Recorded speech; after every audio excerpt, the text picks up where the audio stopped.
mwami wanje ndagushima ko wankunze ndi mubi ukankura mu nzira yo kugwamira amategeko yawe ukamenyesha ukuri ngo nkubere urumuri rukurura abakora ibizobakora ku munsi w'amateka.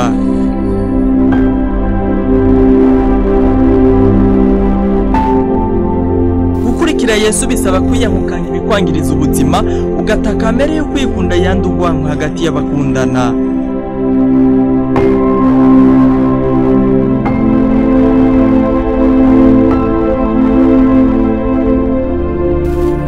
Kumukurikira bigusaba kwikorera umusaraba wawe ugasaba Imana inama ngo ukore neza uko bukeye. Umwaturira icyaha cyifatiye umutima wawe kugira wakire ubuzima buzokubesha iteka.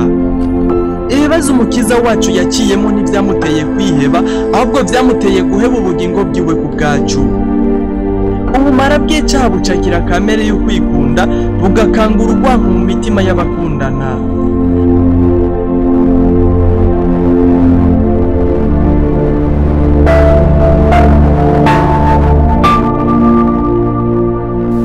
Iyo Yesu aza kwikunda ntiyari gupfira abantu bafise kamere inezeza Satani. Iyo umukiza aza gukunda abamukunda gusa iyi si yamubambye yari kurimbuka by'iteka ryose.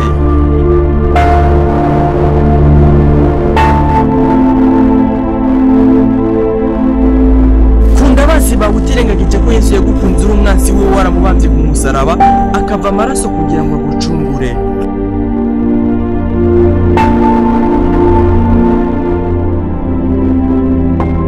Imana iza kugira kwikunda ntiyari kwemera ko umwana we yaza gupfira mu banyabyaha b'abagome.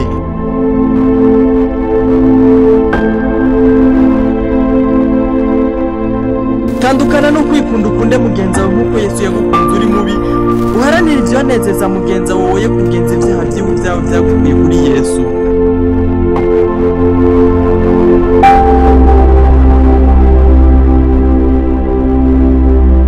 Korera Imana ukanuye ukangurira imitima gukorera umukiza niwe uzokomererwa imigisha ivuye ku Uhoraho. Hora usenga amasengesho y'ubudasiba agusanisha n'umukiza yagukuye mu by'isi usa n'uwapfuye.